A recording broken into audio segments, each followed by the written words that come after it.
लूका 1:69 69 लूका 1:69 है ना 69 लूक 1:69 और अपने सेवक दाऊद के घराने में हमारे लिए एक उद्धार का सींग निकला। उद्धार का सिंह कौन सा है? उद्धार का सिंह 44 horn of salvation, horn of solvation.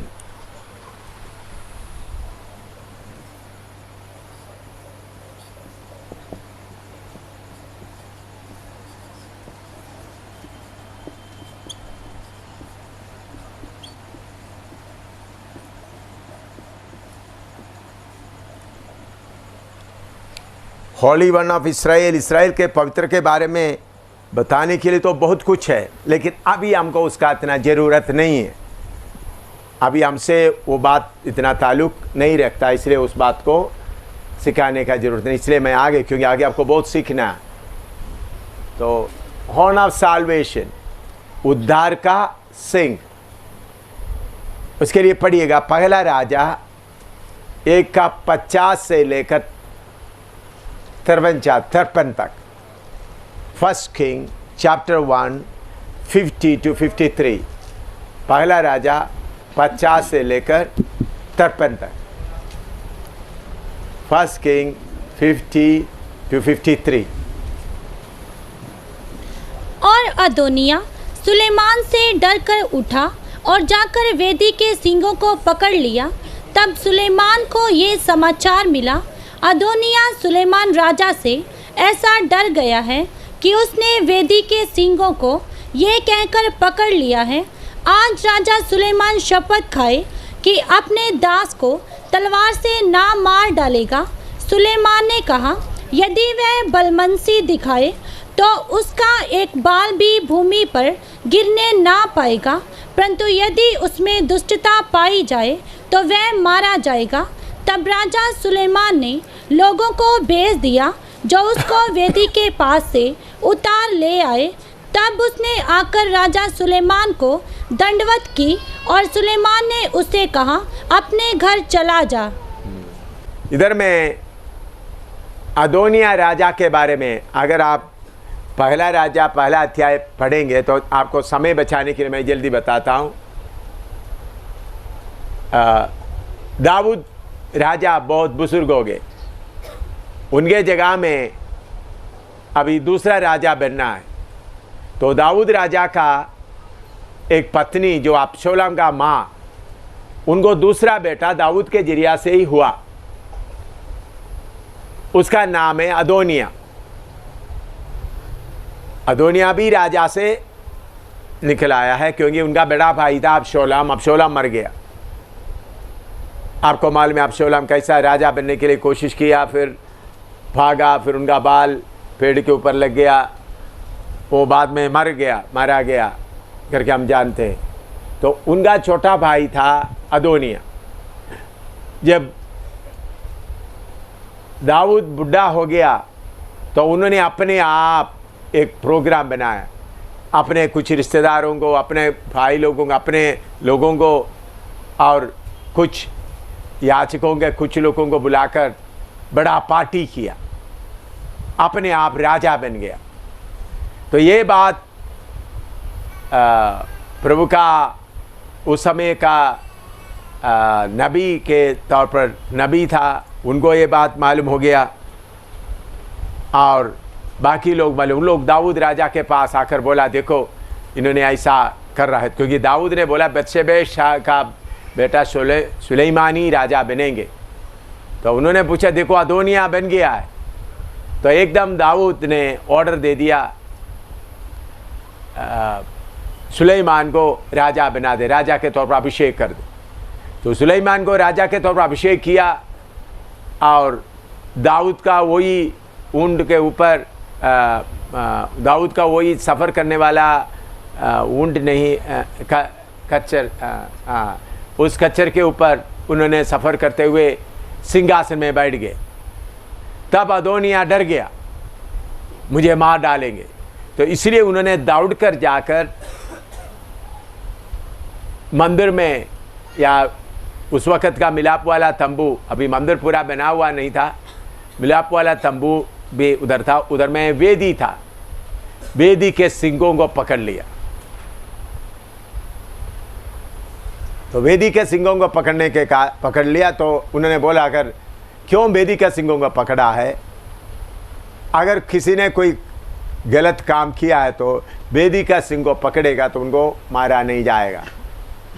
तो वेदी में, इस्राएल का ये वेदी है, आप देख सकते हैं इधर में ये वेदी का सिंह है, चारों तरफ 4 सिंह है। उस सिंगों में जाकर कोई पकड़ेंगे उनको फिर मार डाल नहीं सकता है, इसलिए अदोनिया जाकर उस सिंगों को पकड़ लिया ताकि वो मौत से बच जाए। तो जब उनको मालूम हो गया, अदोनिया जाकर सिंगों में पकड़ लिया, फिर सुलेमान ने बोला अगर वो सचमुच में गलती नहीं किया तो उनको नहीं मार डालेंगे। तो उनको सिंगों से लेके आए, दाऊद के सामने घुटना टेक लिया और उनको फिर बोला तुम अपना घर में चले जाओ। इतना लिखो, फिर बाद में उसके सिंगों के बारे में और बताएंगे। लोग जाकर सिंगों को पकड़ने में कैसा बच जाता है, परमेश्वर दिया हुआ कानून क्या है, उसके बारे में गिनती 35वां अध्याय उसका 6 से 29 तक हम पढ़ेंगे। गिनती 35 उसका 6 से 29 तक। Numbers 35 6 to 29। Numbers 35 6 to 29। सब अपना बाइबल खोलें और बहन पढ़ेंगे, उसके साथ साथ आप समझें ताकि मुझे इसको विवरण करने के लिए ज़्यादा टाइम ना लगे। गिनती 35 का 6 से 29 तक। तो सब लोग बहन माइक से पढ़ेंगे, जिसके पास बाइबल नहीं हो सुने, जिसके पास बाइबल है वो देकर समझे। गिनती 35 का 6 से 29 तक। Numbers 35 6 to 19 6 to 29। सब ले लो, सब अपना बाइबल से ले, ताकि हमारा टाइम बचाने के लिए, क्योंकि उसमें बहुत ज़्यादा विवरण से बोलने के लिए समय नहीं है, ताकि हमारा टाइम बच सकते हैं। हाँ, शुरू करो पढ़ने के लिए। और जो नगर तुम लेवियों को दोगे उनमें से 6 शरण नगर हों, जिन्हें तुमको खूनी के भागने के लिए ठहराना होगा, और उनसे अधिक 42 नगर और भी देना। जितने नगर तुम लेवियों को दोगे वे सब 48 हों, और उनके साथ चराइयाँ देना। और जो नगर तुम इस्राएलियों की निज भूमि में से दो, वे जिनके बहुत नगर हों उनसे बहुत, और जिनके थोड़े नगर हों उनसे थोड़े लेकर देना। सब अपने अपने नगरों में से लेवियों को अपने ही अपने भाग के अनुसार दें। फिर यहोवा ने मूसा से कहा, इस्राएलियों से कह, जब तुम यरदन पार होकर कनान देश में पहुँचो, तब ऐसे नगर ठहराना जो तुम्हारे लिए शरण नगर हो, कि जो कोई किसी को भूल से मार के खूनी ठहरा हो वह वहाँ भाग जाए। वे नगर तुम्हारे निमित्त पलटा लेने वाले से शरण लेने के काम आएंगे, कि जब तक खूनी न्याय के लिए मंडली के सामने खड़ा ना हो तब तक वह ना मार डाला जाए। और शरण के जो नगर तुम दोगे वे 6 हों, 3 नगर तो यरदन के इस पार और 3 कनान देश में देना। शरण नगर इतने ही रहें। ये 6 नगर इस्राएलियों के और उनके बीच रहने वाले परदेशियों के लिए भी शरण स्थान ठहरे, कि जो कोई किसी को भूल से मार डाले वह वहीं भाग जाए। परंतु यदि कोई किसी को लोहे के किसी हथियार से ऐसा मारे कि वह मर जाए, तो वह खूनी ठहरेगा, और वह खूनी अवश्य मार डाला जाए। और यदि कोई ऐसा पत्थर हाथ में लेकर जिससे कोई मर सकता है किसी को मारे और वह मर जाए, तो वह भी खूनी ठहरेगा, और वह खूनी अवश्य मार डाला जाए। या कोई हाथ में ऐसी लकड़ी लेकर जिससे कोई मर सकता है किसी को मारे और वह मर जाए, तो वह भी खूनी ठहरेगा, और वह खूनी अवश्य मार डाला जाए। लहू का बदला लेने वाला आप ही उस खूनी को मार डाले। जब भी वह मिले तब ही वह उसे मार डाले। और यदि कोई किसी को बैर से ढकेल दे या घात लगाकर कुछ उस पर ऐसे फेंक दे कि वह मर जाए, या शत्रुता से उसको अपने हाथ से ऐसा मारे कि वह मर जाए, तो जिसने मारा हो वह अवश्य मार डाला जाए, वह खूनी ठहरेगा। लहू का बदला लेने वाला जब भी वह खूनी उसे मिल जाए तब ही उसको मार डाले।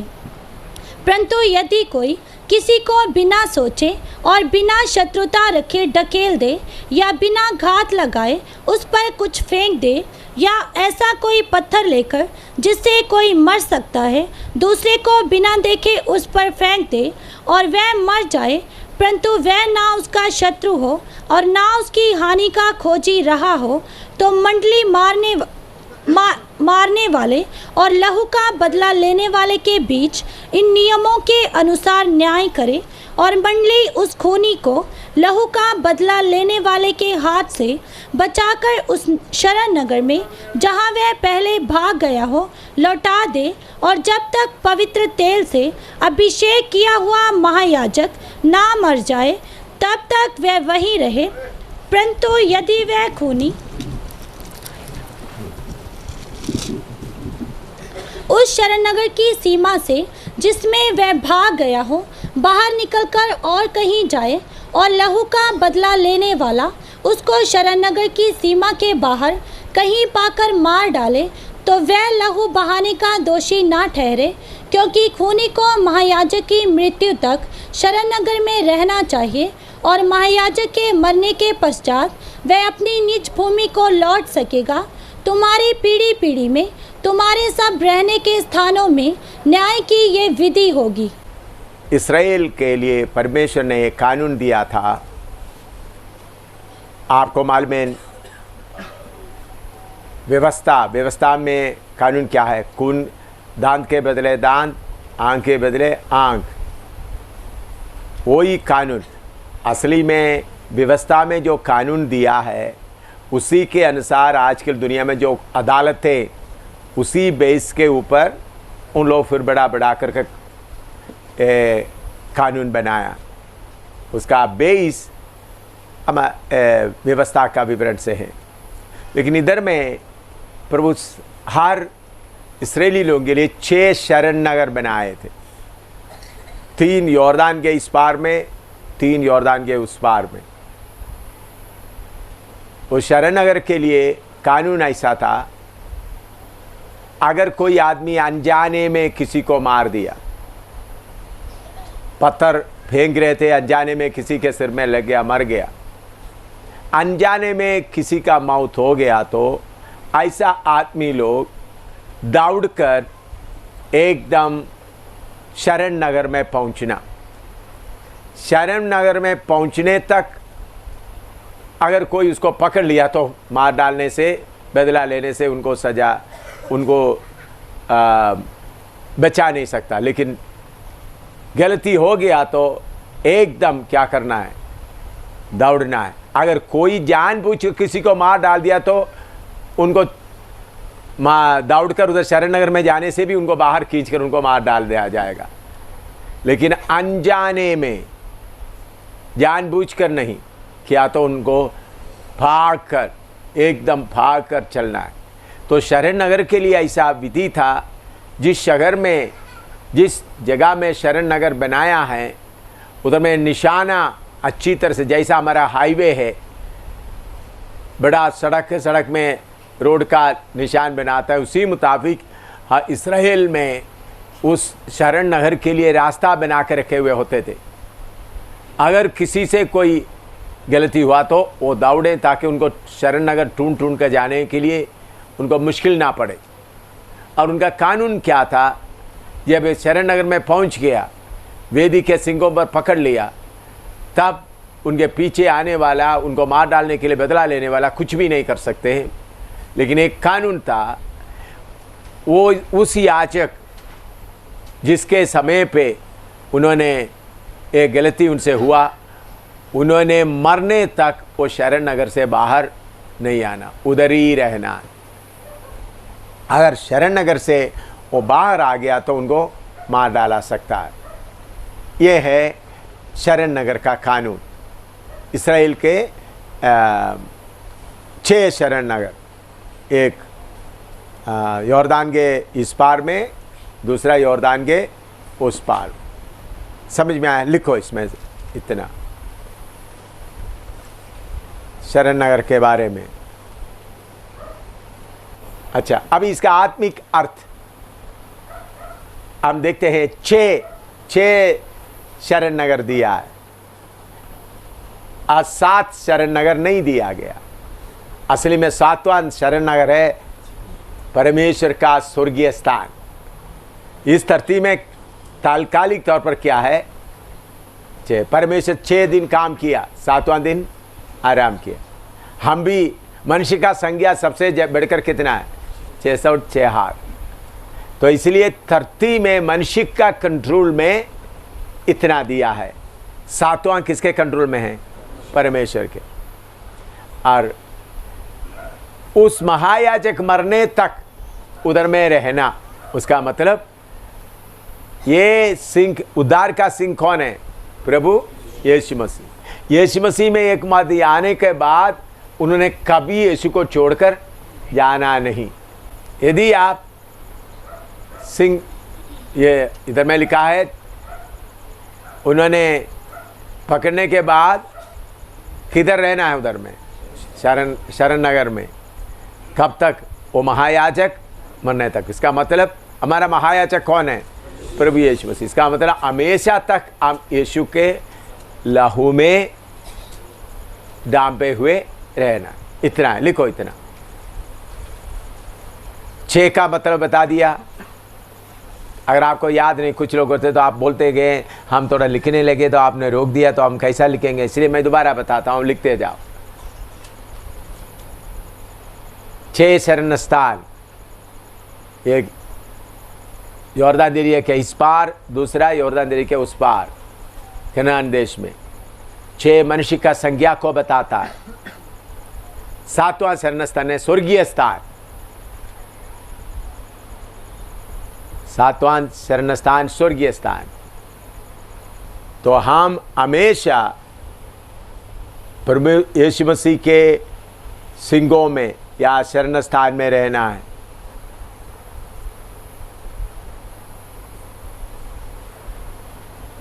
इसी बात को लेकर भजन संहिता लिखने वाला लिखा है, होवा मेरा शरण स्थान।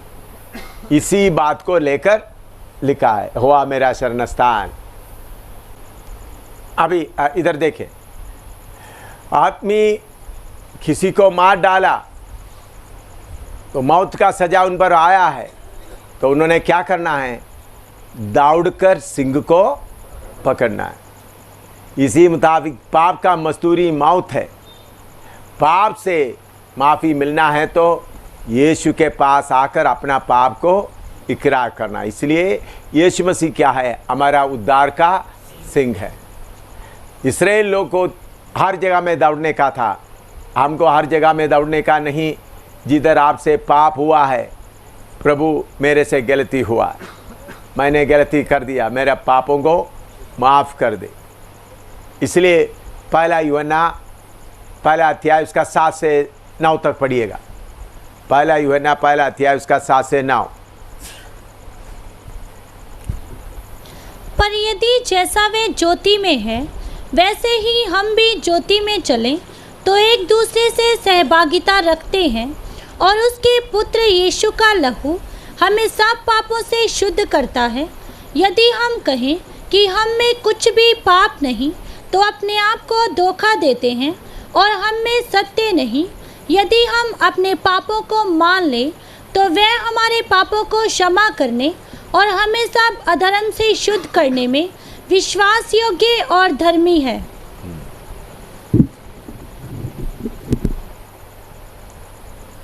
अगर हमारा पाप हम इकरार करें, आपसे गलती हुआ, जानबूझकर किया तो सजा है, लेकिन फिर भी प्रभु के सामने प्रभु मैं लापरवाही रहा, मुझे माफ़ कर, तेरे लहू से मुझे धो दे प्रभु। ऐसा प्रभु के सामने नम्र दिल से प्रार्थना करेगा तो प्रभु एकदम उनको क्या करेंगे, अपना लहू से शुद्ध करेंगे। लेकिन प्रॉब्लम यह है, बहुत तेरा लोग गलती आने पर भी माफ़ी मांगने के लिए देरी लगता है, समय लगाता है। तो आपका पीछे करने वाला कौन है? शैतान। देखो तुमने पाप किया है, तुमने पाप किया है, तो एकदम यीशु का सिंग पकड़ना या उद्धार का सिंग पकड़ना, इसका मतलब क्या है? प्रभु मैंने पाप किया, मेरा पाप को माफ़ी दे। अच्छी तरह इधर सुनना है ये बात। बहुत लोग पाप करने के बाद चुपके रहता है, गलती हो गया, लेकिन पाकर सिंह को नहीं पकड़ते। फिर कौन आकर पकड़ते आपको? बोलो, शैतान। कितने लोग सुना है? अगर आपसे एक झूठ निकला तो झूठ बोलने के कारण आपको पकड़ने के लिए किसको हक मिल गया? शैतान। तो जल्दी प्रभु झूठ हो गया मालूम, उसी समय सिंह को पकड़ लो, उसी समय, देरी से नहीं। ठीक है, झूठ हो गया, ठीक है, देरी करेगा तो आपके पीछे कौन भाग आ रहा है? घात करने वाला भाग रहा है। पहला पतरस 5:8 पढ़ो। पहला पतरस 5:8। सचेत हो, जागते रहो, क्योंकि तुम्हारा विरोधी शैतान गरजने वाले सिंह के समान इस खोज में रहता है कि किसको फाड़ खाए। हाँ, देखिए शैतान क्यों भागते रह रहा है पीछे? पाप किया तो सुरक्षा खत्म हो गया, इसलिए मैं इसके ऊपर क्या कर सकता हूं? हमला कर सकता हूं। पाप किया तो क्या हो गया? प्रभु के लहू के द्वारा का सुरक्षा खत्म हो गया। तो एकदम आप इकरार करेगा तो सुरक्षा दोबारा आएगा। तो शैतान इंतजार करते रहता है आपको खाने के लिए। आपसे शैतान का पुत्र के द्वारा कोई पाप कराने का प्रोग्राम बनाएगा, आप फिर भी वो पाप को छुपा के रखेगा तो वो आपके ऊपर हाथ कर हमला करता रहेगा, कब्जा करता रहेगा। तो इसलिए कोई भी गलती कभी भी हुआ है, एकदम प्रभु इसलिए विश्वासियों के लिए लिखा है, पहला यूहन्ना 1:7-9 तक, उन्होंने हमारा पापों को धोकर शुद्ध करता है। तो इसलिए याद रखें, गलती हुआ एकदम पश्चाताप करे। ये नहीं आज गलती हुआ तो कल करे, परसों करे, नहीं। गलती हुआ तो प्रभु से पश्चाताप करते हुए माफ़ी मांगे, प्रभु मुझे शुद्ध कर, शुद्ध कर। ऐसा प्रभु से बोलेगा तो आप शुद्ध होगा। फिर शैतान आपको क्या नहीं कर सकता है? कब्जा नहीं कर सकता। लिखो, प्रभु का दास ने एक अच्छा सवाल पूछा, जानबूझकर पाप करने से माफ़ी मिलेगा? पाप का विषय के बारे में अभी सिखाने का समय नहीं आया। वेदी के बारे में अभी हम मिलाप वाले तंबू के बाहर ही है, किधर है? पर्दे के पास ही है। तो ये नाम, इसके बाद जब अंदर आएगा तो सबसे पहले क्या आएगा? वेदी। मैंने सोचा था इस बार वेदी के बारे में सिखाएंगे, देखता हूँ हो सकते होंगे। नाम अभी काफ़ी बाकी पड़ा है, क्योंकि यीशु के बारे में अच्छी तरह समझे। तो पाप के बारे में बताते हुए तो इस बात को और खोल कर बताएंगे। लेकिन अभी प्रभु का दास सवाल पूछने का ने हमारे रोज़ का जीवन में ये जरूरी है, इसलिए उसका विवरण देता हूँ। पाप दो तरीके से होता है। एक है अनजाने में, अचानक हम मनुष्य के शरीर में रहने के कारण हमारे अंदर का शारीरिकता के द्वारा एकदम हमारे अंदर इमोशन के लिए क्या बोलते हैं, भावनाएं जागे, अचानक होता है, वो एक पाप। दूसरा जानबूझकर प्लान बनाकर करता है। तो इसमें एक बात, समझना, जानबूझकर प्लान करना, पाप करने का काम उसी से होता है जो परमेश्वर से दूर हो गया है। पहले यूहन्ना 3:8 में लिखा है, जो पढ़िएगा, पहला यूहन्ना 3:8। जो कोई पाप करता है वह शैतान की ओर से है, क्योंकि शैतान आरंभ ही से पाप करता आया है। हाँ। परमेश्वर का पुत्र इसीलिए प्रकट हुआ कि शैतान के कामों का नाश करे। हाँ, और हाँ, जो कोई परमेश्वर से जन्मा है, जो कोई, उसका 8-9 पद, जो कोई परमेश्वर, 8 और 9 दोनों, जो कोई परमेश्वर से जन्मा है वह पाप नहीं करता, हाँ, क्योंकि उसका बीज उसमें बना रहता है, हाँ। और वह पाप कर ही नहीं सकता। हाँ, देखिए इधर इधर इधर समझे, जानबूझकर पाप करना, उसका मतलब क्या है? परमेश्वर का उद्धार का बीज उनसे निकाल कर ले गया।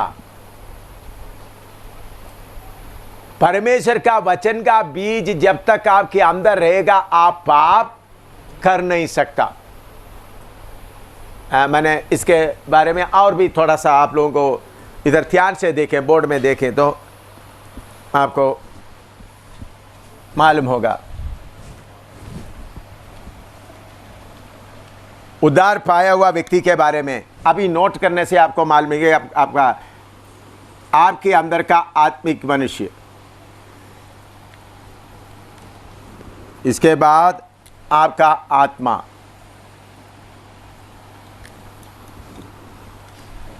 फिर आपका प्राण,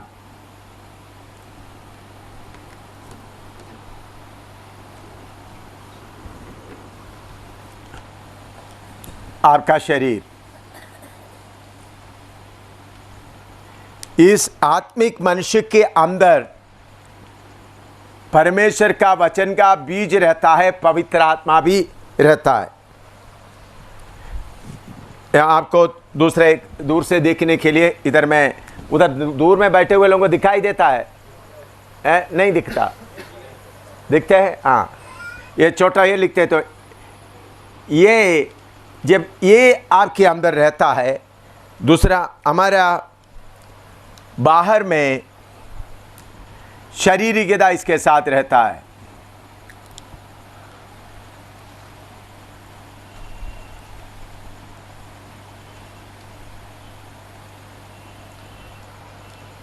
ये अंदर का भीतरी मनुष्य और शारीरिकता के बीच में हमेशा क्या चलता रहता है? लड़ाई। कभी हम उस लड़ाई में आत्मा में जागते हुए ना रहने के कारण कभी हम उस लड़ाई में हार जाता है, हमसे गलती हो जाता है, तब हमारे अंदर का आत्मिक मनुष्य रोता रहता है। उसका मतलब आपका बाहरी मनुष्य पाप किया, भीतरी मनुष्य उसके लिए सहयोग नहीं दिया। उद्धार पाने के पहले आपके अंदर भीतरी मनुष्य नहीं था, पाप में मजा उठाते थे। अभी मान लो आप एक आदमी किसी ने बुलाने के कारण सिनेमा थिएटर में जाकर बैठ गया फिल्म देखने के लिए, किसी ने बोला चलो चलो चलो, खींच के ले गया। उधर बैठकर फिल्म देखते समय में अंदर में एक घबराहट रहेगा, अभी यीशु आ जाएगा तो क्या होगा, हैं? अभी मुझे क्या होगा, एक घबराहट। बाकी लोग फिल्म का मजा उठा रहा है, ये तो उधर गया, लेकिन अंदर में क्या चल रहा है? घबराहट चल रहा है। ऐसे कितने लोग मेरे से बोला है, कितने लोग, ये कि नहीं कितने लोग, ठीक है लोगों ने बोल दिया मैंने फिल्म देखने के लिए दे, तो लेकिन मुझे ऐसा लग रहा था कब फिल्म खत्म हो जाए, कब बाहर आ जाए। अंदर में घबराहट बढ़ता रहा, क्योंकि अंदर में वचन का बीज है। तो इसलिए आप पूरा पाप नहीं करता। तो ऐसा लोग जाकर प्रभु से, प्रभु मेरे से गलती हो गया, ऐसा लोग हमेशा प्रभु के दास बाकी लोगों के लिए अभी हमारा भाई रोबिन मुझे बोल रहा था, कितने लोगों के पास आप ले जाओ, बड़ा कन्वेंशन में आप खड़ा करो, मैं सबके सामने इकरार करूँगा, सबके सामने इकरार करने के लिए मैं तैयार हूँ। कितने बार, क्यों? अंदर में वचन का बीज होने के कारण वो बोलता है क्या करो, इकरार करो। लेकिन बीज चले गया तो बोलेगा मैंने पाप कहां गया, सबूत कहां है, मैंने पाप किया नहीं, आपके पास कोई सबूत है? तो वचन का बीज चले गया, उनको दोबारा उद्धार पाना है, प्रभु के पास रोते रोते वापस आना है। लेकिन बार बार ऐसा करेंगे तो उनको फिर, तो इसलिए जानबूझकर किया तो वो किसके हाथ में हो गया, परमेश्वर शैतान के हाथ में हो गया। फिर माँ करके फिर पुकार करके फिर वचन का बीज उनके अंदर दोबारा आना है, नहीं तो नरक में जाएगा। लेकिन इस लड़ाई में हार जाता है, आत्मिक लड़ाई में। क्यों लड़ाई में? प्रार्थना कम कर रहा है, वचन पढ़ने में सुस्ती कर रहा है, आत्मिक मनुष्य को भोजन देने में सुस्ती कर रहा है, तो जरूर बाहरी मनुष्य आत्मिक मनुष्य को क्या करेगा, दबा देगा। उस समय क्या करना है, प्रभु मेरे से ऐसा गलती हुआ, जरूर शरीर में कुछ सजा भी मिलेगा लेकिन उद्धार नहीं खोएगा। लेकिन जानबूझकर पाप करने का मन, क्योंकि पवित्र आत्मा हमको हमेशा हमारे साथ रहकर क्या करता है, घायल कर। एक हमारा विवेक है, विवेक के अलावा हमारे अंदर पवित्र आत्मा भी है, वो दोनों हमको चेतावनी देखते रहे, ये मत कर, ये मत कर, ये मत। फिर भी शारीरिकता का जोर से आप कर दिया तो भी आपको जब तक शुद्ध नहीं होगा आपको शांति नहीं होगा, दिल के अंदर शांति नहीं होगा। दाऊद से पाप हो गया, वो छुपा नहीं रहा है। दाऊद हमारे जैसा पवित्र आत्मा नहीं पाए, लेकिन पवित्र आत्मा का काम था, तो उन्होंने छुपा रहा है, रो रहा है, प्रभु के सामने रो रहा है, गीत बना के लिखा है। तो इसी मुताबिक परमेश्वर का वचन का बीज जब हमारे अंदर है, हम कोई भी तुम पाप किया करके उनको दोबारा बताने का जरूरत नहीं, फिर भी उनको पाप किया करके महसूस नहीं होता, तो उसका मतलब उन्होंने बहुत बार पाप किया। परमेश्वर की आत्मा वचन का बीज उनके अंदर से निकाल कर ले गए। बार बार पाप करता रहेगा तो क्या होगा, अभी एक बार गिर गया, इकरार नहीं किया, पवित्र आत्मा बोल रहा है, पवित्र आत्मा बार बार बोल रहा है इकरार करो, इकरार करो, नहीं नहीं मेरा इज्जत है, तो ऐसा इज्जत को सोचते रहेगा तो एक दिन क्या हो जाएगा, पवित्र आत्मा अपना बीज निकाल कर ले जाएगा। फिर आप प्लान बनाकर पाप करेगा, प्लान बनाकर पाप करेगा तो माफी मिलने का कोई मतलब भी नहीं होता। दोबारा कोई ना कोई घटना होकर प्रभु के सामने तोड़ फोड़ होकर फिर आएगा तो लेकिन पवित्र आत्मा इतना जल्दी किसी से बीज निकाल कर लेकर नहीं जाता, मौका बार बार देता है, बार बार मौका देता है, फिर भी उस मौके को इस्तेमाल नहीं करता तो फिर क्या करेगा, फिर प्रभु को आपको छोड़ना ही पड़ेगा। समझ में आया? और सवाल इसके ऊपर? हाँ हाँ हाँ, गलती हाँ, देखिए हर पाप के लिए जाकर प्रभु के दास के पास जाकर माफ़ी मांगने का जरूरत नहीं। हर पाप के लिए पवित्र आत्मा प्रेरणा दे रहा है तो जाकर बोलना, ये नहीं, ये प्रभु का दासों का काम नहीं है सबका पाप का लिस्ट बना करके। वो रोमन कैथोलिक में है, रोमन कैथोलिक में क्या है, पादरी के पास जाकर क्या करता है, पाप बोलते। वो सिस्टम हमारे इधर में नहीं है, एक एक आदमी सीधा किससे बोलना है। लेकिन पवित्र आत्मा आपको प्रेरणा देते, तुम अपने आप को और नम्र बना के प्रभु के दास के पास जाकर बोलो तो जरूर जाकर बोलिएगा। आत्मा आपको प्रेरणा देने से ये बात नहीं है तो रोमन कैथोलिक में जाकर पादरी के साथ इकरार करने तक पाप का माफ़ी नहीं होता, ऐसा नहीं होता। इधर मैं लिखा, पढ़ो पहला यूहन्ना 1:7 से 9 तक पढ़ो। पहला यूहन्ना 1:7 से 9 तक दोबारा पढ़ो। पर यदि जैसा वे ज्योति में है वैसे ही हम भी ज्योति में चलें तो एक दूसरे से सहभागिता रखते हैं, और उसके पुत्र यीशु का लहू हमें सब पापों से शुद्ध करता है। यदि हम कहें कि हम में कुछ भी पाप नहीं तो अपने आप को धोखा देते हैं और हम में सत्य नहीं। यदि हम अपने पापों को मान लें अभी अपना पापों को मान ले तो वह हमारे पापों को क्षमा करने और हमें सब अधर्म से शुद्ध करने में विश्वास योग्य और धर्मी है। हाँ, हम अपना पापों को मानना। दूसरी बात है, प्रभु के दास लोग आपका आत्माओं के लिए जागते रहता है, तो आप उनके पास जाकर मदद लेने से ज़्यादा अच्छा है। देखो पास्टर जी, मेरे से पाप बार बार होता है, आप मेरे लिए प्रार्थना करें, मुझे मदद करें। तो ऐसा करना, इसलिए ये जरूरी नहीं हर बात पास्टर जी मैं सुबह आज डायरी में नोट करके रख दिया, हफ्ते में एक बार देखो पास्टर जी मैंने इधर में आज सोमवार को पाँच झूठ बोल दिया और स्कूल में भी झूठ बोल दिया, फिर मंगलवार को मैं इतना झूठ बोल दिया, मैं सोमवार इतना पूरा पास्टर जी इतना झूठ बोल दिया। ये हमको ज़रूरत नहीं है। एक एक समय में अपने आप प्रभु के सामने सीधा बोल दें और शुद्ध हो जाए। लेकिन फिर भी आपको मालूम हो रहा है आपका पाप बार बार फिसल रहा है, परमेश्वर का दास का ज़रूरत है तो अकेला जाकर प्रभु के दास के सामने अपना देखो मेरे से ऐसा गलती हो रहा है, मेरे लिए प्रार्थना करो, मुझे थोड़ा सा हौसला बढ़ाओ ताकि मैं थोड़ा खड़ा हो जाऊँ। ऐसा करना ठीक है। हाँ, और आगे सवाल नहीं है, जो लिखना है तो जल्दी लिखे, फिर नेक्स्ट नाम पर जाएंगे अब, क्योंकि आपको बहुत और सीखना है।